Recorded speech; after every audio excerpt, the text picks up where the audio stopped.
Hey, welcome, all my right thinkers. Thanks for tuning in. Check out your boy, P Farm. Thinking right out here in the lab, in the wee hours of the morning, and I'm in the end of the book. We got a nice little lesson for you. This is called the basic schedule of the wisdom spiritual practice. Excuse me. A little set routine that you can follow for yourself. A little game plan. How about that? Blueprint. Start your day. All right, let's go. Rightisms, 25 rules to live by. Storytelling, story with a message. There's always a message in my stories for life. I gave you life lessons. You tune in and receiving them. I appreciate you. We got a good thing going. Let's do what we do. Right thinking mission is to enlighten, inspire, educate, and motivate you, the individual, to a higher spiritual level of enlightenment. Right thinking way of life through mental and spiritual discipline. Practice daily will help and guide you to obtain your goal of reaching spiritual enlightenment, aka know thyself. My mission is that all right thinkers know thyself. If you're a right thinker, your goal is to know thyself. See where we're going with this? Let's get there together. So I asked the question, do you know you? You will when I'm through. That's what I do. It's rhetorical, but if you don't have the answer for yourself, tune in. I got you. A person who knows not and knows not that they know not is foolish. Disregard them. A person who knows not and knows that they know not is simple, but you can teach them. That's why I do what I do. For you, I appreciate you too. Stay tuned. I got more for you. A person who knows not and believe and think that they know is dangerous. Avoid them. I do. A person who knows and knows not that they know is spiritually asleep. I can awaken them. I'm the spiritual alarm clock here to wake you up with knowledge of self. That's what I do for you. A person who knows and knows that they know is wise. Follow them. All these persons reside in you. Right thinkers, know thyself and two. My eye, be true. Let's go over. It's 8 of them. And these are things that I did this over 20 years ago.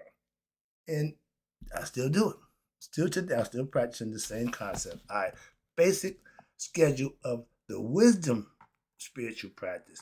If you're going to learn the rules, the spiritual disciplines, the philosophy, the Mayat, Samatawi, you have to have a routine. The following are ideal levels of practice. A beginner. There you go, right there. This is for the beginner. And I was once a beginner. Okay. I followed this and it got me where I am now. Okay. So a beginner should start by incorporating any of the disciplines that you learn in accordance with their time and intensity of desired results. You get out what you put in. If you seriously dedicated to the study, you get a whole bunch of knowledge and wisdom out of it. If you put a half-ass effort in it, you're going to get a half-ass effort out. That's the concept. Hope you understand that. And it's going to give you time. I don't always agree with the time. I put my own little side time on it for what I do, okay? But realistically, they have a little set limit. And when you're beginning, it's good to keep everything 10 minutes, okay? 10 minutes is a long time if you're doing nothing, just doing it. So, no. Start. Again, we beginners. So you can't tell me nothing about what I'm trying to teach you. You should be listening and taking it in and then implement it. Stop arguing, bickering, but I thought. I don't give a damn what you thought. Okay, that's about your thoughts. So spare it. Something I feel the same way about your comments when they're negative and ignorant. Don't give a damn person, but spare me that. All right. Number one, this the first thing I do when I get up in the morning is prayer. Thank God. I'm up. Okay, I got it from here, Lord. I take it. My pastor, he does the whole, thank you, God. He does the whole thing. But he also pray before he eat. He pray before everything. My dude's a praying man. Okay, I ain't the praying type of dude. So prayer, it says 10 to 30 minutes. I can tell you right now, I'm not praying that long. I don't need to be in prayer for no 30 damn minutes. I ain't got that much to say to God. And that, no, don't make sense. But again, they give you these times and you can follow if you choose. I say, personally, for me, you getting 10 minutes, Lord. I'm only going to talk to you for 10 minutes, if that. Why? I want to listen. I'd rather listen than talk to God. A lot of people want to do all the talking. I don't need to do talking. I like to do listening. I talk to you. Okay, that's what I'm saying. If I listen to him, I can talk to you. My pastor says he downloaded the information from God, and that's what he gives the message for. I understand. Get the concept. Number two, Exercise. Right now, it's 4:59. I'm going to get this lesson in, and at 5:30, I'll be in the gym on my bike, preparing another lesson. Okay, but get my workout in. Exercise. Meditation is what I do more time of when praying. It's going to be down here, another lesson. It's going to be down here. But I spend more time meditating, listening to God than talking. That was my point. When I'm praying, I don't do a whole bunch of prayer. Okay, I ain't big on praying. Simple as that. I'm a prayer warrior. So I pray for others, and I do it internally, not verbally. I don't do a bunch of talking to God verbally. As a matter of fact, I don't talk to God verbally at all. How about that? I don't utter a word. I do a lot of listening. And when I'm talking to him, it's all up here. Why? That's where he at. Did you figure that out yet? Come on, man. You got to, if you're going with me, you got to know all that already. Number 3. Okay, excuse me. Number 2, exercise. I'm in the gym for an hour and a half, easily. Okay, doing my thing. But praying, you get 10 minutes. They say 10 to 30, but AM and PM. So you can split that up 15 minutes, 15 minutes, however you want to do it. But I only pray once a day. Doing formal prayer once. The first thing in the morning. That's it. Rest of the day, I'm meditating. I keep my mind on God. That's called being God conscious before Christian. Pray it up. Okay, my pastor stay prayed up. If I need a prayer, I'm calling him. It's 5 o'clock. I can call him right now. He'll answer the phone and give me a prayer if I asked him. He at work, call him. He stop what he's doing and go and pray. That's a prayer man. Okay. You got to have one of them. If you're not one of them, and anybody ain't that. So you got to have one of them. I got them on speed dial. I told you the story my mom told me when I first got enlightened. I'm talking to God. She said, well, baby, everybody don't want to talk about God all the time. I said, God, I get that. I got it. My pastor, brother, right? Whenever you want to talk about God, call me. I talk to him twice a day. Okay. Yeah, I talk to him as much as I talk to God. But I do more talking to him than I do to God. All right. Verbally. All right. Number 3. Exercise. I tell you I did the gym. Okay, I'm about to hit that when I'm done here. Number 3, the repetition of the divine name. You hear me call my yacht's name out every time before I do my show. That's me praying reverence to my goddess. My yacht. It's a woman. Oh, God's a man. Okay, one of them, a few of them, but they got women goddess. Oh, you didn't know that? See, I'm not here to that. No, I'm here to give a lesson from the book. So all the other stuff, y'all got to get that on your phone. I did that a while ago. I got over 4,000 videos. Go check them. But I keep freshening. I can't keep going back. I don't do that. I don't backtrack. Ask all my women. I don't go back. All right. Number 4. No, excuse me. Number 3. Divine name calling in the form of your chosen, what we call heka or mantra, words of power. Okay. I empower myself with Maya. I live in the liquor of Maya. I relish in Maya. That's my way of showing heka and mantra to my goddess. Okay, y'all call Christ. I don't care what you call. I'm just telling you who I call. We all do it, and everybody got a different way of doing it. And once we understand other people got the same right that we got, and if you respect that, we wouldn't be at odds all the time about because we different. Me and my mother talk, but soon we have a disagreement. No, I don't fight. I just stand my ground. I make my point. I'm not going to let you tell me something other than, no, I don't give a damn who you are. Love you, Mom, but I'm not with that. If I say I do this, well, I do it that way. Okay? Respectfully, but that ain't why I do it. I do it my way. All about that. See, you can have your way, and you should. I ain't forcing right thinking on you. I ain't making you become a right thinker. No, I don't do that. So don't do it to me. That's what I'm saying. Some people get, pushy about what they would do if it was me. If you start a conversation about what I'm doing or what I think or if it was me, right there, that takes away the whole what? It ain't you. So you saying if it me, that hypothetical don't mean a damn thing to me. That's my point. So spare me with the if it was me. If it was you, you'd be okay. Do it. It ain't you. It's me. Don't tell me how to do nothing, please. Oh, you can't be. No, what I'm doing. I don't need to be taught or told. Respectfully. Okay. Number 4. This is the bugaboo for all those people who like to do a bunch of talking. They want to tell, but they don't listen. I'm an intense listener, and that's the problem. I listen to the teachings. Why? That's what you got two of these things for, to hear. You know the truth when you hear it, do you? Anubis does. Get you Anubis up. Listening to the teachings. You can choose an audio recording. You can tune into my podcast daily.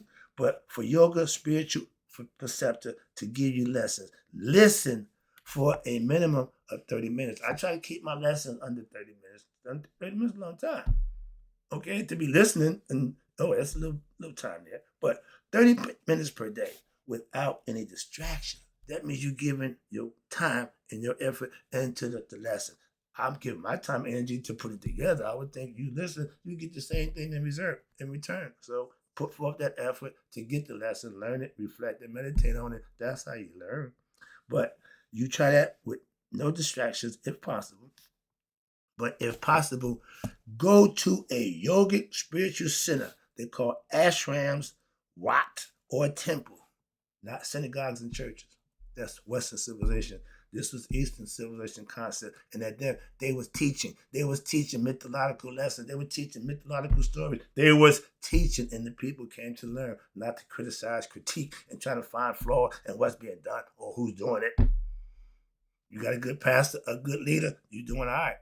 We ain't got enough of them. That's the problem. So moving on. They didn't have that problem. Okay? Why? The students were the students. New students than they were students. Y'all here, the inmates run the insane asylum. First of all, if you're in here, you got a problem. And to run something that you got a problem with, that makes no sense. The prisons, they run the prison. The prisons run the prison. Same thing. But where there's teachings, okay, you have to listen. And they are presented by a qualified teacher of the yoga wisdom philosophy.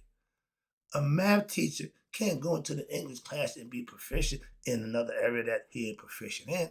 He got to teach math. Get the concept? Spiritual teachers, yoga teachers, that's what we teach. If this is not possible, you may be able to form what you might want to start a study group. If you can find 3 or 4 people who do what you're doing, God bless you. I couldn't find none. I couldn't do the group thing. Never did the group thing. Why? Got no people doing what I'm doing. I wish I could. I would enjoy that. Why? We got other people doing the same thing. Wherein, if you have a group study, wherein the teachings now may be discussed and explored amongst each other. That's a beautiful thing. I did that in college. We had a study group in college. I know what that's about. I understand how. Okay? So we sometimes bad study habits, bad study patterns. I learned how to study back in high school. You spend time to put that work into the lesson that you got to. What the hell? It's called homework. Did nobody do homework? No. Y'all don't even bring books home. Y'all don't even carry books. We called it homework. You come home, you sat down, you did the lesson, you put your time in to study, get your mind right, take care of that, then you go play. Oh, they don't do that no more. Y'all don't get homework. Y'all don't come home after school and hour, 2 hours of study time. That's study time. Book time. Y'all don't have that? I see the problem. All right, number 5. Sorry about that. But what I'm seeing, I'm observing, we ain't doing nothing that's beneficial to. We doing a bunch of dumb stuff. Well, that's insanity. To do something dumb and think it's going to end up smart. Doing wrong and think it's going to get blessed. Number 5. If you can find somebody to study with, that's a beautiful thing. Okay? But if not, you rag on your teacher. I'm about to do a lesson now about association. If you're studying, you want to be associated with the person who's giving you lessons. I had to hang out with guys when I was a Mason. Perfect example. My Red House teacher, I ain't gonna mention about the name. He was sharp as a tack, but he was arrogant and conceited as they come. I couldn't stand his personality, but he was smart. He knew that Masada stuff. I had to grit and clench my butt cheeks to deal with this guy just to get my knowledge. He had something I needed, and I had to put up with his nonsense to get it. He wanted me to be one of his. I don't do that. My man told me a long time ago, if a man come up to you and do this to you, don't trust him. Why? He's hooking you. He's trying to bring you in. When people walk up to you and they give you that, don't deal with them. Okay? That's an old school move. Okay? I still see it being done today. All right? But I learned that lesson a long time ago. But number 6, studying of the teachings. What's the purpose of learning if you ain't gonna study when I'm teaching? If you hear and listen to me, you got to take the message and then implement it. What? Reflect on it, think about it, and then implement it. What's the purpose of coming and listen to me and then just going about your business? That don't serve you at all. I do this for you. I do what I do for you. So understand that. But study the teacher. That means spending time studying. Put 30 minutes per day. I take 2 hours. That's just me. Again, 30 minutes. That ain't enough time. I just get started 30 minutes. I just put the book, my man, the Earth book. All right. Yeah, I love that book. It looked like my stuff. Scribbled information that, I get it, but I love the book because it's very informative. All right. His way. I like that style. All right. Daily studying of the teacher. You have to do that. You have to put your time in. That's how you're going to learn it. You just can't listen to me and think you know, because, well, Brother Wright said this, he said that. Yeah, I'm giving you my version, my concept, to help you get the view and use it for yourself. It becomes yours. Number 6, daily reflection. I do that every day. I look at my day every day. I've been doing for that 10 years. So I don't do a whole bunch of nonsense. Well, I keep my life real simple. Real simple. I break it down to the simplest fraction where I can control all my actions and my situations, what I'm doing. So I reflect on what I did yesterday. Okay, that worked? Yeah. What works stays. What don't work, got to go. Remembering and practicing the teachings during your ordinary course of the day. Bring it with you to work. Bring it with you to wherever you're doing. And apply it. You apply them in your daily living situations to see if the stuff works, to be practiced as much as possible. I do it all the time. I don't take it off. I don't turn it off. I don't know. It's me. It's how I live. It's what I do. I'm all in. And my mother said, yeah, you all in? Yeah, I'm all in. And my pastor said it best. I asked him, he's a Bible thumper, love him, respect him. And I asked him, how did all y'all stay in the church and, stay, Brother Wright? We don't know nothing else. Wow. Blew my mind. I know a whole bunch of stuff. Yeah, I was open. So what he said just flipped me out. Because, yeah, I got my lessons in life, but they got theirs from that book. No problem. So again, I respect religion when it's done correctly. But reflecting on what you do, that's personal. You should take inventory on yourself. Some people don't think enough of themselves to even do that. That's sad, okay? Because you don't know yourself. The goal is to know who you are. And these are things that you need to do to make that possible for yourself. My favorite, number 7, meditation. Daily practice of meditation, formal and informal. There's 2 sections, 2 ways you can meditate. I love the informal. Why? Because I'm God conscious and everything I do is based on being watched by God. My actions are being watched by my internal God, my third eye. That's because I'm conscious of who I am. So I know what I'm doing, what I'm saying. Again, before I do or say it, my bad. I didn't mean to say that. I don't do that. I think before I speak. Formal, I've told you there's 2 types of meditation. This is my thing. Formal meditation is when you take the time to sit and put the time in. They say 10 minutes in the AM should be practiced after exercise. I got the flip on it. I do my meditation before I go to the gym. And the prayer and the meditation, those are done first. For me, as I said, I did it early. But I'm going to have to do it, after I go to the gym. That's why. And either way, you have to do it. I don't care where you put it, how you put it, but you got to do it. You got to find time for that. If I'm going on vacation, I need the gym. Why? I need to work out. First thing in the morning, I need to work out. Simple. Put it in your life according to what you're doing. And you got after exercise, you pray and repetition of the divine name. Speaking the name, I got my eye going right there. That's formal. You spend time. I do that daily. Informal is how I live in a meditative state of mind. Okay, why? Informal meditation, it says, see this section entitled Wisdom of Meditation. I got the book. I did that with you a month back in October. I did a whole month with the book and this volume.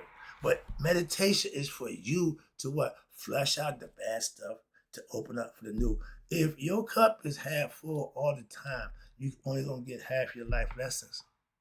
Empty the cup, so to speak. And meditating daily helps do that with the conscious mind. It flushes out the nonsense. It deletes the stuff that, well, I carry around something that ain't doing no good. Anger, hatred, all those is heavy on the heart. Those are qualities that make your heart heavy. You got to free yourself from that. Well, I want my heart to be light. Okay, start living right, offer self-service, and do the right thing, and you start lightening your heart. Stop the entanglements. Stop the unnecessary covetousness, relationships, just for pleasures of the flesh. Once you get control of yourself, those things are just dissipate. They just fall right out. Okay, trust me. And my favorite, number 8, wrapping it up. I see the clock. Perfect timing. Selfless service.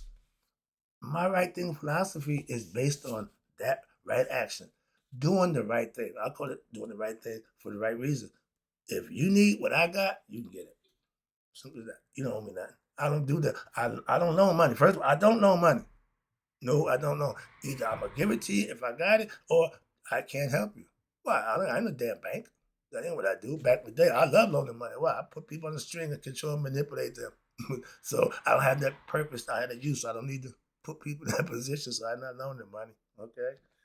Selfless service is required for all spiritual aspects to evolve and get better. Whenever the opportunity presents itself, you offer up your selfless service.